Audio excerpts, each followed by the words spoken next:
Stephen. Andrew. Do you fancy spending a quiet night inside number 9? 100% yes.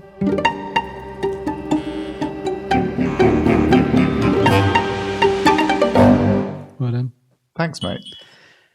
What was that? That was me dinging my glass and then realising that's a terrible idea. I'm not going to start doing that because this will be a dreadful thing to listen to. Sounded like a little train coming along. Or if it's like a read-along version of the podcast, when you hear, it's time to turn the page. So we are returning into How Do You Plead? Not How Do You Plead? There's no question mark on it. Oh, is there not? No, I don't think so. I would say it was an implied question mark. Yeah. Because there's no way that can not be a question. How do you plead? How do you... No. No, keep going. I want to hear you phrase this more. How do you... No, you can't, because there's It's always the how. a... Yeah, there's always a... And the do you. How do you plead? But even that's a question, like... No, it's not. It's like, how are you, you plead? You're an absolute plead. Right, We're anyway. off to a cracking start. So we're going back into that episode 5 of Series 6. After our initial reaction episode, which we recorded immediately after it aired at some point in, I guess it was June. The 7th of June, 2021. There you I go. had that covered. Cheers, man. So this is a nice opportunity for us to sort of take a slightly more, I guess, not casual. No, we do have to keep up this air of formality that we have had going for the last year and a half. I'd hate for them to think this was anything other than deeply formal.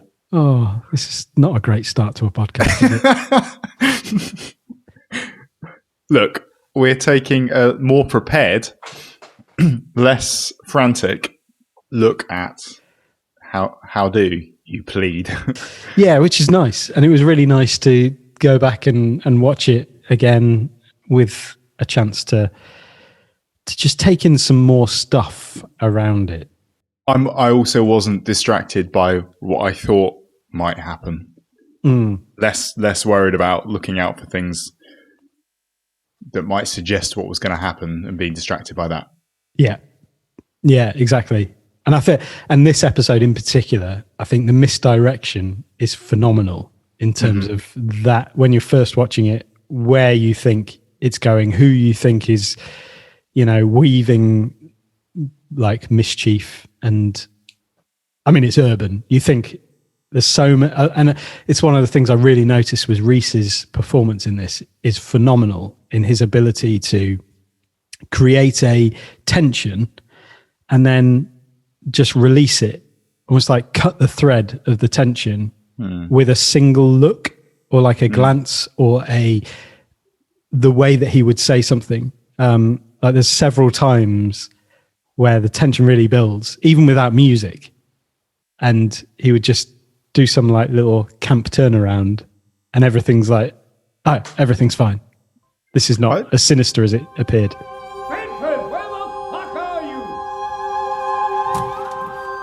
Reese went for a lot of camp in this series, didn't he? There was an awful lot of camping it up. And this one in particular, it was a front and it was an act within an act, wasn't it? He was a character within a character, the camp urban. Because when he first comes in, he's speaking to Kurt outside. That's not who he is. He's very serious. That the way they're getting him ready to go in looks as though he's about to go into surgery. And it's all very frantic and serious and getting him prepped for something major. And he's quite down the line and serious. And then the moment he walks through those doors, those big Art Deco doors with the geometric design on them, which I really liked. And it made me think a bit of Diddle Diddle Dumpling with the splits. Yeah, there's I made a note of that. Like, there's a lot of symmetry and a lot of kind of the geometric patterns on the doors, and aesthetically, I think there's a lot going on.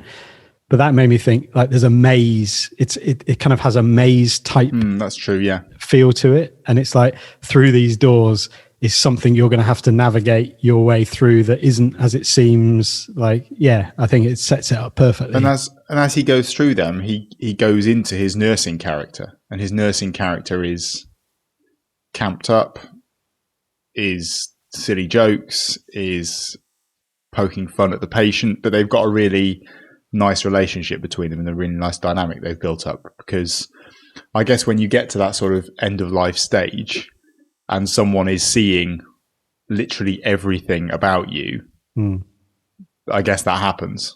Yeah. You kind of do build up that kind of close relationship that is still founded on a bit of silliness and yeah. Yeah, it's interesting you sort of picked up on that, the moment where Kurt is, where they're talking and he's kind of getting changed. Like I really felt that moment of like, it's almost like this superhero costume change, and costumes and clothing seem like quite, there's a theme there that emerges, that it talks about sort of his barista uniform and costume and the robes and the wigs and everything. And like there's the performance, the theatrical side of things is there, even though this is not one of their episodes that is about theatre and performance in that sense. But yeah, I thought it's a really interesting staging, like setup, and a device to create the background of who this guy is, who Webster is, what he's about to go into, who Urban is, and he's obviously this character who knows Webster, who's worked with him. He's the one who's been summoned. Interesting use of that word. And yeah, like, when you're watching it for the first time, all of the intrigue around all of that is like, okay, what is going on here? This is with the guy in the other room shouting abuse about his party guests, and what are we getting into here? And I think I remember you saying when we first spoke about this, the really unnerving thing about lifts that go straight into apartments.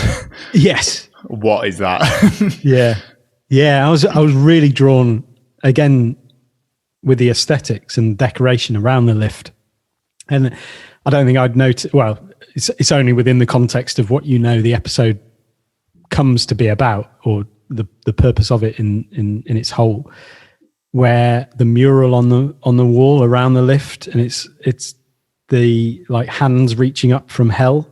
Are they? Did you notice that? No, I didn't spot that. It's like I was trying to look to see if there was a particular painting that it was depicting. But there's all these hands reaching up, like just around the lift kind of door, which is fascinating. And then added to that was the balloons, which we commented on after first watching, because there's something really powerful about those the helium balloons on the ceiling with the dangling down. Whatever they're called, like strings, ribbon. Handles, balloon handles, and I remember on the Inside Number 9 podcast they were talking about that as like a way to show that the guests had left in a rush. So it was like they've let go of their balloons and they've just got out of there. And when I was watching it, I was thinking there's something about the balloons themselves that feel like they're trying to escape upwards. They're like. There's a kind of, we need to get out that way, as opposed to in the direction of the hell that you come to see. Is that him shouting in the background? I'll be 1 minute. Tell him I'll be 1 minute. Going up.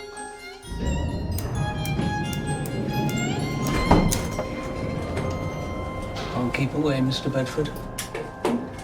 I've been summoned by his lips. Speaking of the podcast, they spoke a lot of length about the lighting and the fact that they decided to essentially film in the dark and that being quite a challenge for them, understandably. Yeah. Because that is madness. You'd have thought there would be some form of clever lighting trickery going on to make it look like it's dark, but no, they just essentially filmed in the dark. Yeah. And it is actually quite powerful. Yeah. Especially when sort of glowing eyes and stuff come through it almost gets a bit foggy, doesn't it? Yeah.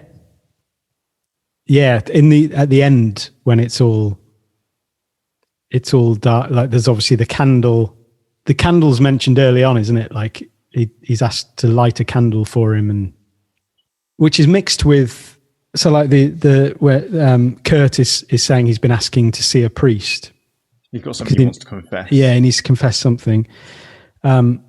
So was that like a genuine, was he hoping maybe to be able to do the switcheroo with a priest, and then realizes actually, okay, this person's paid to, or this is a role, they have to forgive me. So like it loses something a little. Yeah, it's not the same kind of forgiveness that I'm going to get from Urban, because that's not his job. That's not his, the role he plays. It's almost as though that in that conversation, he then comes to that realization that Urban is the only one who can help him. Yeah. And that's what's said, isn't it?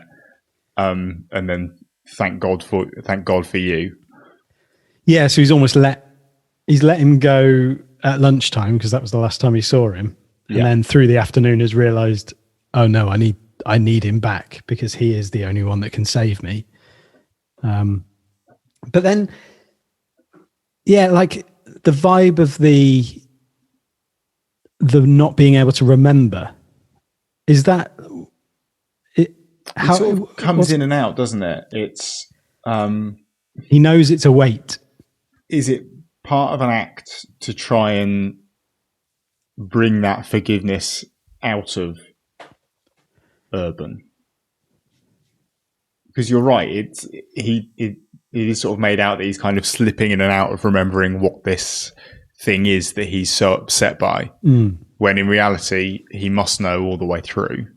Yeah. Is this a case? I mean, unless the pain, because obviously since he's retired, like the part of the contract is you're going to basically be in a lot of pain until this night, when you'll be taken to hell and be in even more pain. But like, after your career ends, which is what you've sold your soul for, essentially, you're going to be suffering. So is there maybe a dementia element to that? Is that perhaps, because I guess that's one of the worst ways that you can have someone suffer, is sort of keep coming in and out of lucidity. It's a pretty brutal thing to do to someone. Yeah. Maybe that is part of the deal. And then that sort of gives way to some of those comments like, I'm supposed to be in palliative care, not some kind of prolonged torture, and I'm burning alive here. And he's talking about his temperature. There's all this stuff, that when you know, you really do know. Yeah. So it's the ticket, I'll reimburse you. It was a comp. That's not the point, is it? It was Dolly's big night. She'd have appreciated my support. Lift up. Well, I appreciate your support. Yep, I know you do. But I get to see you every day, don't I? She might never get to do that again. But I put money on me getting a few more goes at wiping your bum. Oh, God. It's so humiliating for me to hear that. You shame me. I'm only joking. I've never bet on anything in my life. No, that doesn't surprise me. Urban, you're the best of a bad bunch. That's it. I guess that's him flagging his realization that out of all the people he knows, this is his route out, potentially. Yeah. Don't make deals with the devil, however tempting it may be. I know Derek Jacobi's quite an old man, and I know that was one of the big challenges as sort of lockdown was eased a bit and they were starting to do some of this filming, was a bit of a concern about having Derek Jacobi out of the house. Yeah. And on a set. And that was another of the things it talks about, wasn't it, in the Inside Number 9 podcast? Like, basically just get him onto set and into bed, and then the whole thing is done distanced. Essentially, there's there are parts of it that aren't, like the end. There's Reese and Steve in a lift with him. Yeah, and Reese and Derek are quite close at one point. But yeah, other than that, like the main bulk of it, like, you know, even deciding, okay, it's going to be like intravenous. There's a whole intravenous system, like all of the stuff being given to him at a distance. Is being done through. Yeah, exactly. And it's smart. The way they've done it is very clever. But it's not noticeable. I don't think you'd consider they were making decisions like that unless you knew that that's what was going on. Yeah, not at all. No, I didn't even think about it until hearing them say that. There was a moment where I thought, is this a callback to Devil of Christmas? Where after he's found the case, and he says, "You found it after all this time, the Crown versus Andrew Waite," and like I didn't hear it the first time we watched it. I didn't hear it, but like listening again, it was like that sounds like the guy in the Devil of Christmas. I was like, after all this time, hear it. Like I never thought I'd see this again. Like it was a real. Like, I can't remember how I did it. It was a proper like goosebump moment where really? it was like, oh, there's the voice. Like, and I can't. There's something about that voice which is, yes, you have made a deal with the devil. Like that as the characters that you've played in this show, they are both pretty bad. Yeah, that's characters. interesting. Yeah, because he is the first repeat, isn't he? He's the first person, other than obviously the two of them, to be in more than, or to feature in more than one episode. Yeah. I thought it was me that needed sleep. Sorry. Bad dream. Well, you found it. After all this time. The Crown versus Andrew Waite.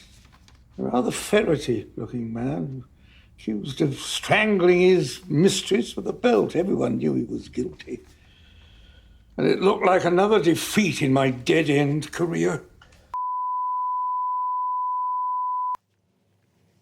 Well, that's it.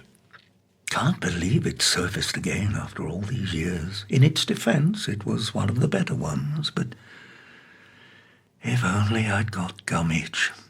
There's a lot of setup for Urban's character being a kind human being when you watch again, isn't there? Yeah. It's such a kind soul. Just so much. So many references to just what an incredible human being he is and what a wonderful job he's doing, and him being a nurse and caring for people. And how did you get into this? You like when you go back, you see what's happening. You see him reeling him in, and to have that bit at the end. I mean, actually, no. The one question I did have was kind of answered, which was, how did the devil not pick up on this earlier and go, well, hang on a minute. You can't be I'm everywhere. fully aware of this guy, but he couldn't be everywhere. He missed that one. This one slipped. Yeah. This act of pure, unadulterated evil did slip through the devil's net. Yeah. He missed that one. It's a really interesting. Like I kind of love that idea of, you've got a physical form of the devil who's in this lift, stuck in this lift. Is he there all the time? And, you know, watching him, you know, when Kurt gets in to go down, when he leaves to go and have his tea with his wife, whatever.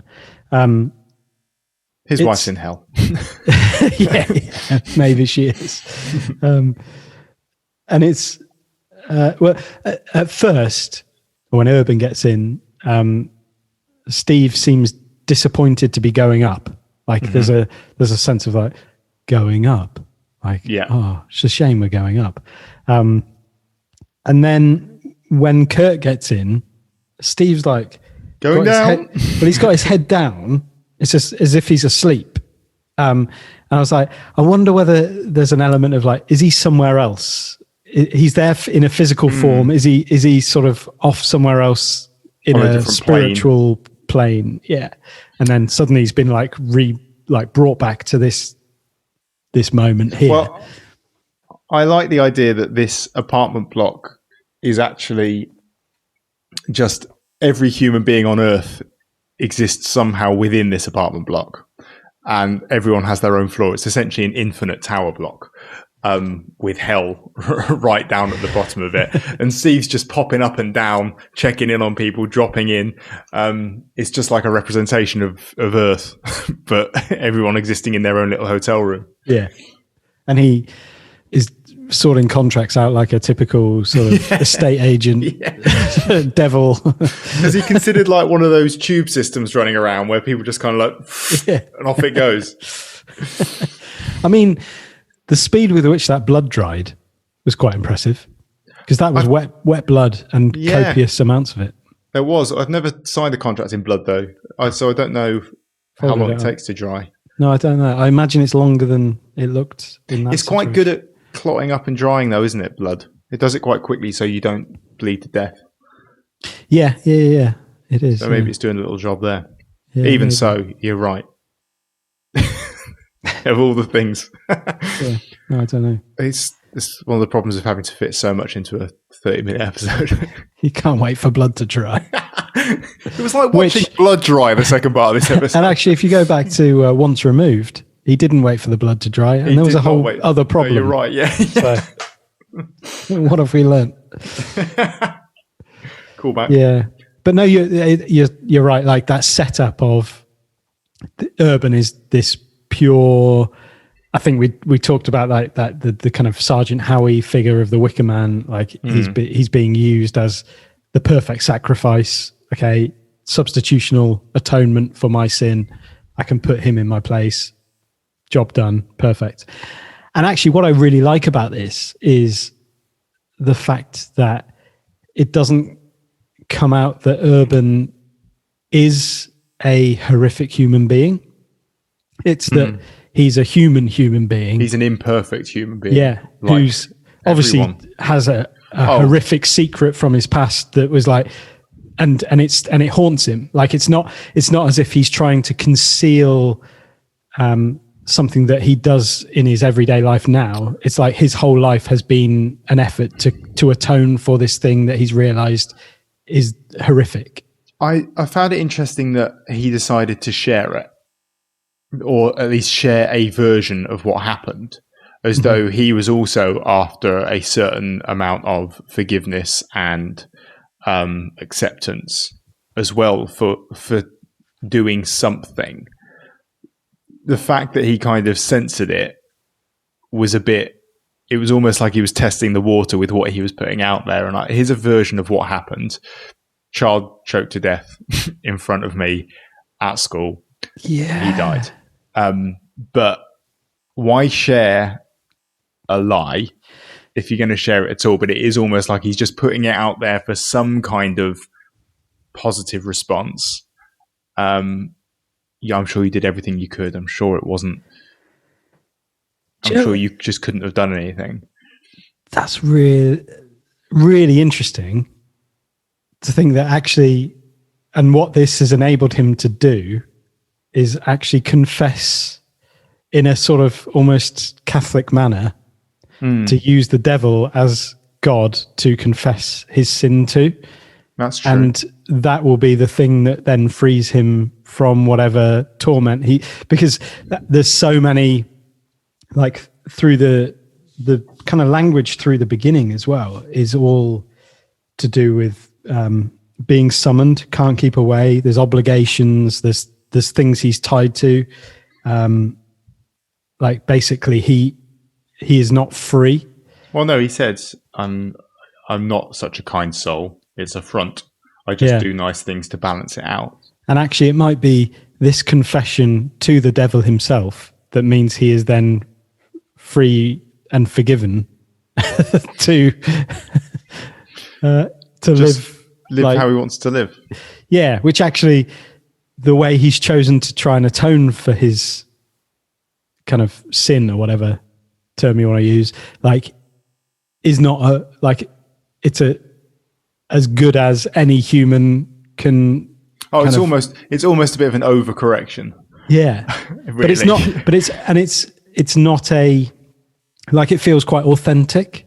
Like it there's no point like through the episode that you feel like he's doing this in an inauthentic way. Apart from the fact that he does put an act on when he is nursing, when he's being a nurse, he switches into a different version of himself. Yeah, I suppose. And he puts on the campy voice, and he does. And that difference between the staging area and the exactly the nursing when he enters role. Exactly. That you're exactly right. That's what that was. It was like he's out in the staging area, getting his costume on, ready to go and play his part.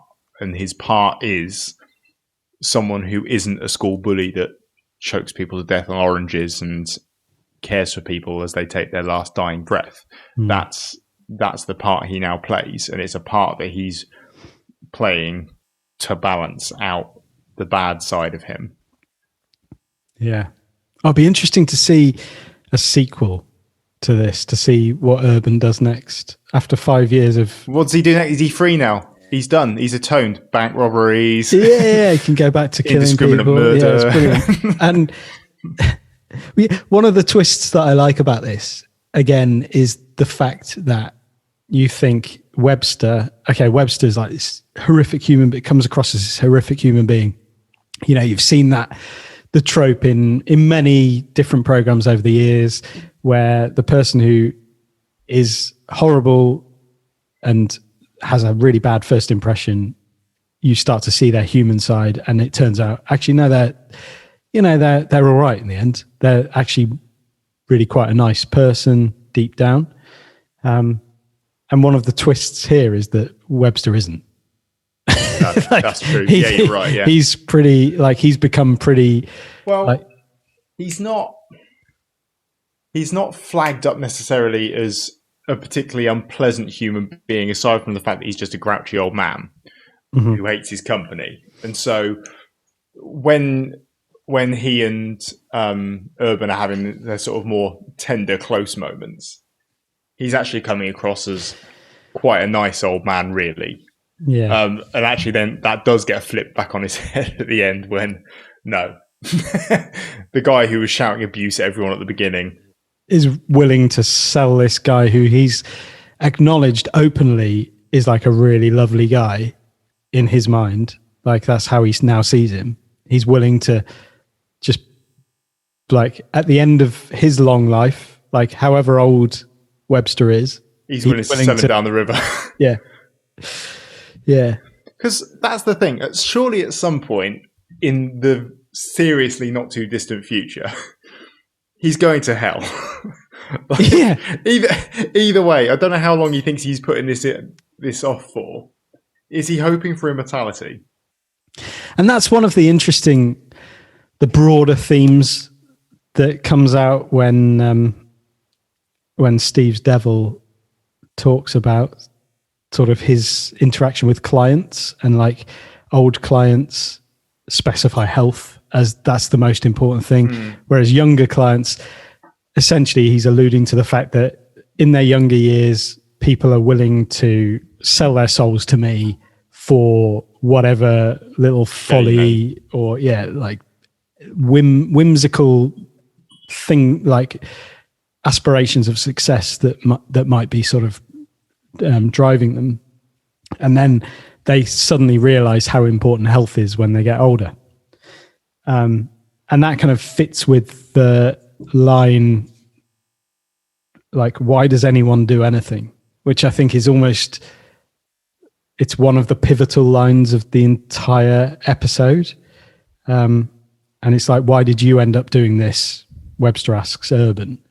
And obviously there's a backstory to that. Like, this is I do this job because I'm trying to atone for the fact that I was the school bully and I killed someone for fun, essentially. Yeah.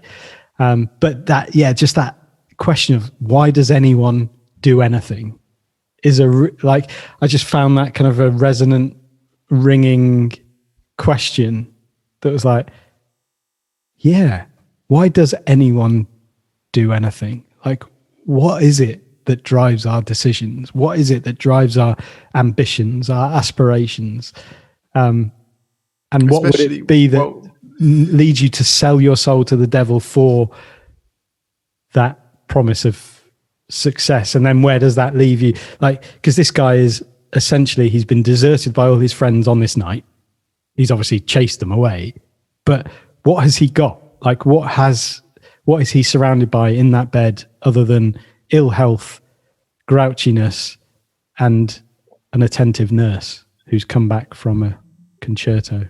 But that's the thing, isn't it? Is without this becoming a seriously existential thing, which I think it might have done already. Essentially, everyone's end point is precisely the same, really. Yeah. And Webster's endpoint must be coming at some point. And regardless of how the next couple of minutes play out with him trying to switch souls, how does he think this plays out? Why is he doing this? Why is he making these moves right now? What's he hoping to gain? Because whilst it's maybe it is just a nicer death. Maybe it is just a nicer death a few years down the line without suffering the dreadful ill health stuff. He just wants a nice, peaceful death. Maybe you don't burn quite as bright, because he said the innocent soul of Urban burns brighter. So maybe the more horrific a human being you can be during your life, the less pain and torture you will have in the way that you burn in hell. What made you want to be a barrister in the first place? Was it this costume? Be honest. I don't know. Why does anyone do anything? Why did you end up doing this? I've never liked filing cabinets, which is funny because you'd put them in the same camp as stationery, and I love stationery. What are you talking about? I think they remind me of school. Going back to the pandemic thing, there was a definite line that felt relevant to that and slightly out of place within its context in the episode, which was do you think everything will go back to normal soon? In relation to the power all being out. When the power was out, yeah, and Urban's asking Devil Steve, yeah. It's not something I generally say, like, oh, I can't wait till this is all back to normal. When I'm sat in a power cut in the dark. Do you remember the normal times when we could turn the television on and turn the lights on and the fridge worked and everything wasn't defrosting? What you mean 45 seconds? Yeah. The normal times. It was great. It was really normal. The power times. Yeah. And then Devil Steve says, I'm not sure, we may be in the dark for a little while longer yet. I love Devil Steve. Devil Steve, well, he doesn't really, apart from Mr. Mistopheles. Mr. Mistopheles. This is a man who's never watched Cats. Mr. Mistopheles what? Mr. Mistopheles, mate. If you've never heard of Mr. Mistopheles, he's the conjuring cat. Beelzebub. For him. Mephistopheles. Ah. A demon featured in German folklore. We're back to Krampus again. That's just a demon. Steve's he's the full-on... He is the demon. He's the guy. No, they call in German folklore, that's what they call the devil, though. Oh, okay. He has since appeared in other works as a stock character. Stock character. So how are you? Busy night, I expect. I can't be everywhere at once, but I try. No rest for the wicked. You think everything will go back to normal soon? I'm not sure. We may be in the dark a little while longer yet. Right. My eyes are starting to adjust. Mine too.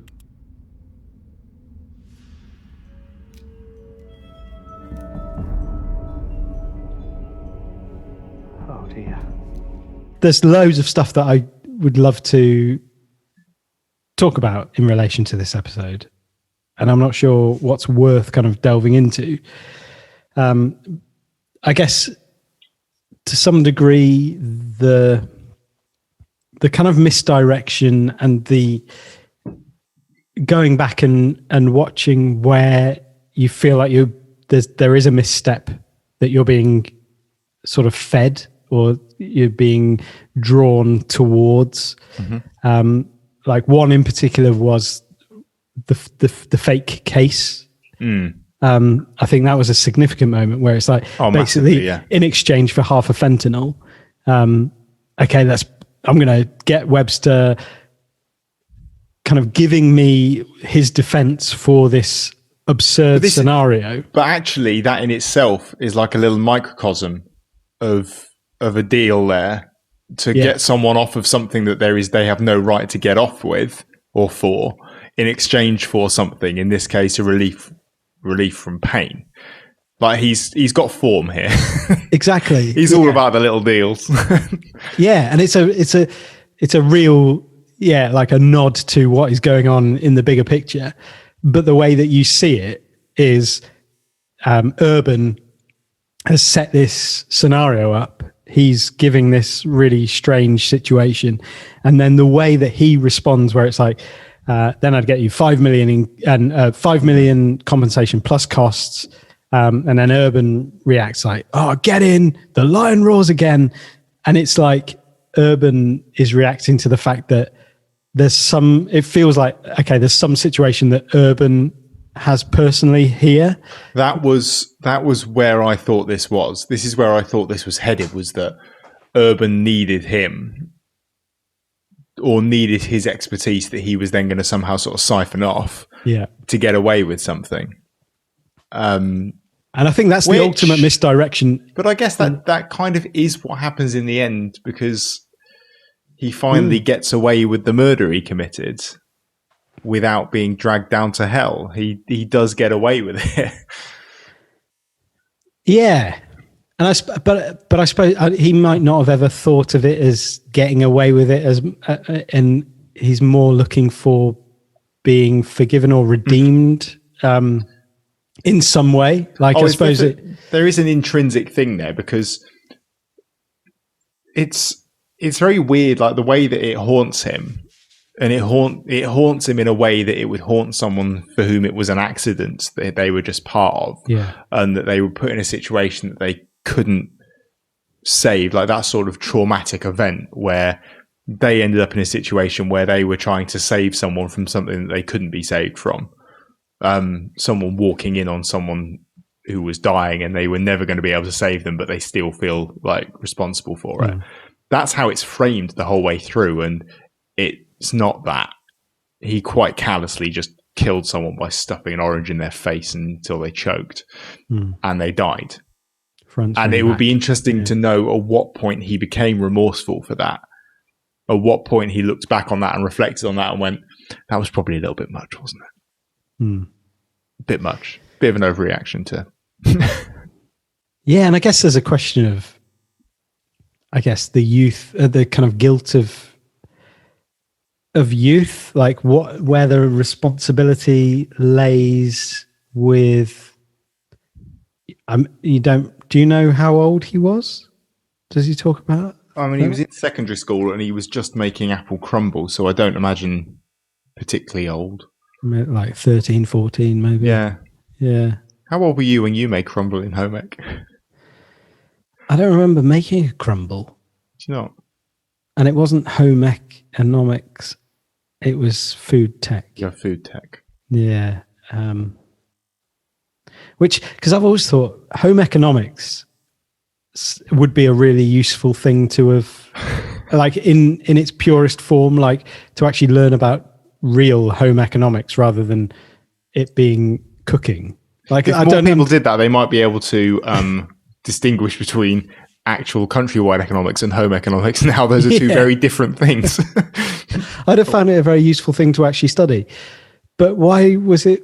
Why did that mean food? Why did that mean cooking? Like, I've never understood that. Really know why home economics is another name for food technology. Technology. And food technology is a ridiculous term as well. It's like, why not just call it cooking? Like cooking. Cookery class. Yeah, like making food. I don't know, but a different sort of existential question. Why is it called food technology?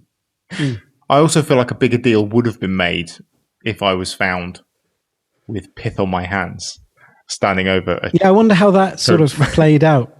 Well, apparently it didn't, did they? They just made them go to class.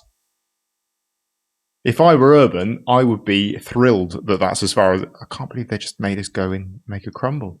No, good. Good for you. Yeah. You've done well there. That's true. Yeah. So everyone believes that he's just accidentally choked to death on an orange. His crumble was missing something though. Certain bit of zest that it needed. Actually, no, it's all worked out quite well, hasn't it? Because it's given him an out. That's actually, yeah. Turns out, if it wasn't for the fact that maybe if it wasn't for the fact he'd killed someone, he wouldn't have been putting himself in the position where he was trying to help people and all those things. But if he had just been, as far as I'm aware, my wife hasn't murdered anyone, and she's a healthcare professional, so I don't think it's a prerequisite for working in healthcare. What do you want? He's had his life. I've come for what I'm owed.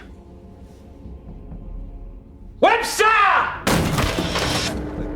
Yeah, I guess the place to finish. So I'd made a note of some of the correspondence that we'd had after this one.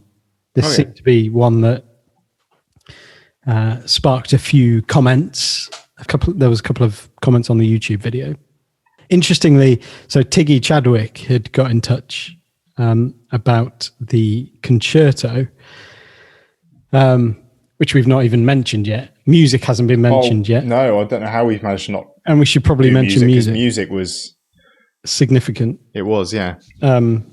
It was the fake case actually. So when the strings come in and they're kind of building as he comes back to life. Yeah, amazing. And at that moment you're like, something significant is happening here. And actually, I suppose in reference to the kind of what we were talking about the other week with Christian Henson saying like what the music's representing, like, is it the situation? Is it something within a character? Whatever. Within that moment, I think the music kicks in when Webster is starting to get his momentum going as he's describing, this is how I'd get you off that. He's still fully signed up with his pact, isn't he, at this point as well? He's still got devilish powers of persuasion at this point. So the things that he's saying are not things that he would come up with. No. This is still something he's got in him due to the pact he's signed. Yeah. So he is still running on devil juice. And I love the description of acquiring the photo by immoral means in the original thing. And it's like, so the devil gave it to you, basically. The devil kind of concocted it and get like. I love the idea of Steve Devil just sat at Photoshop at his computer. Except obviously he's pirated it and he's would not have paid for the Adobe Elements package. So Tiggy Chadwick had sent us an email, which was great, basically referring to the fact that the concerto referenced, which is what?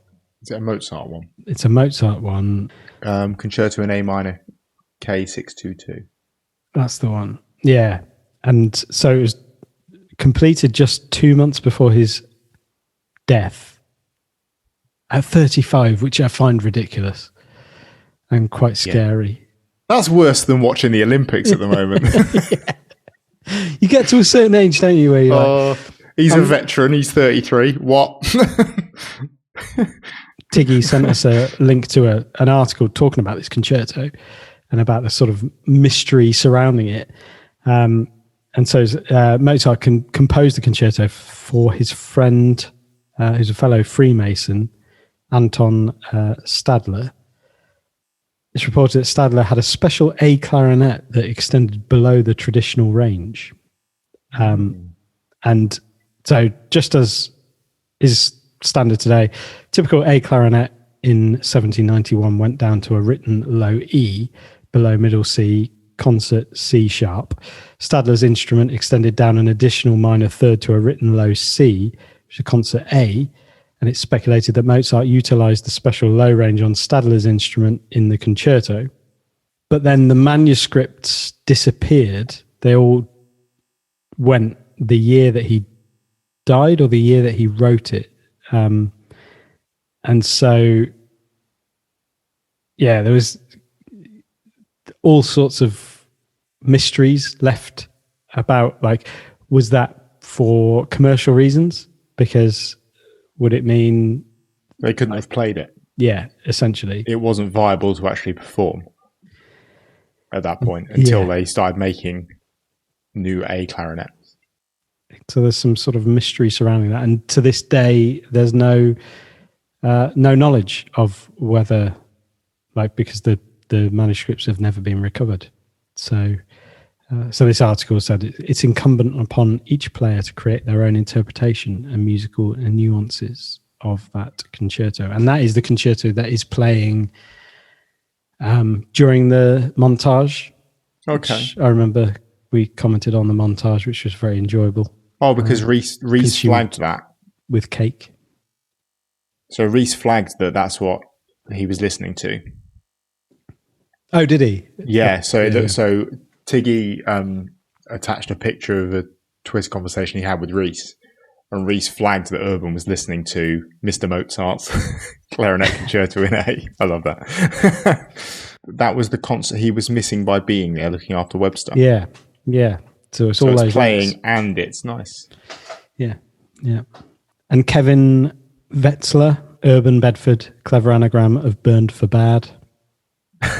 There was a few people who picked up on that. Did they speak about why they chose the name Urban in the podcast? Because it's an interesting name. I don't recall that they did. Because it is a weird name. But I know a few people have sort of anagramized that to burned for bad. Burned for bad. I mean, even Urban, you can get like burner.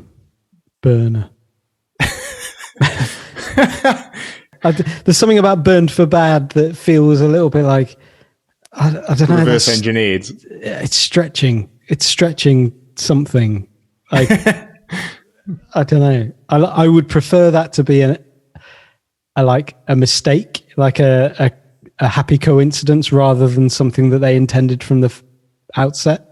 Yeah, I know what you mean. I don't know if that's okay, but like, yeah, it'd be nicer if that is just something that slots into place rather than. It does feel like a stretch. Is there a reason for doing it? It's not something you'd start with, like, write down on the page. Burned for bad. What name can we come up with out of that? Do you know what it reminds me of is what I find to be horrific, one of the worst anagrams in modern literature, which is in Harry Potter and the Chamber of Secrets. I am Voldemort. Yeah, whatever that is. Yeah. Is it the Tom Riddle thing? Yeah, I am. Tom Marvolo Riddle. Oh, I just really hate that. I really hate that. I think it's just like it's the most clumsy bit of writing because it's like I am. I don't know. It's like I am Lord Voldemort. And yeah, to end up with "I am" at the beginning of your little anagram just feels so And what is names backwards? Exactly. Demon. Where would Burn for Bad sit alongside that for you? Pretty much. Square in the middle of it. I just don't like it. Because it's not a phrase, is it either? Like, you don't think he's probably in hell, isn't he, being burned for bad? Yeah, it's like Adolf Hitler. Yeah, burned for bad. No, you just don't. It's not something you say. Like it's. If you're not careful, you'll end up burned for bad. No, you're right.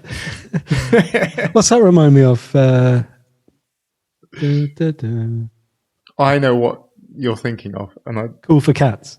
That's it. Yeah. Burned for bad. Yeah, I love how we were talking about the importance of the music in this, and we've now arrived on "Burned for Bad" to the tune of "Cool for Cats." And then William Burnham. Oh, burn. Ham. Burn ham. Daniel Webster was a real-life American politician and lawyer in the 19th century. He was also a key character in the famous 1941 film The Devil and Daniel Webster, otherwise known as All That Money Can Buy, which had Walter Huston as Mr. Scratch, the Devil, and Edward Arnold as Daniel Webster, who pled in a court case for the soul of a farmer so that the devil would not get it. I think there's some of this that's kind of based around a story that's existed for a long time, and it was a nice nod to it by calling him Daniel Webster. Yeah.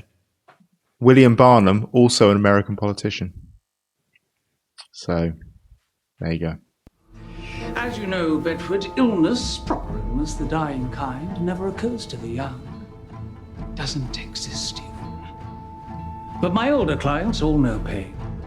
They all specify health in the end years. After all, that's all you've really got, isn't it? What a relief! I feel better already. Yeah, great. If anybody has any extra thoughts or things that they have noticed that we maybe haven't talked about, then we would love to hear from you. Please do email us, thequietnightinside99@gmail.com, or get in touch via Twitter at AQNIN9. And we will, discuss it on the wrap-up episode at the end of the series. We'll speak to you again very soon. Bye-bye. Bye-bye. No, please. Let's just talk about this. Surely we can come to some arrangement. Goodbye, Mr. Webster. I'll be seeing you. Oh, you most certainly will. Going down. Ah!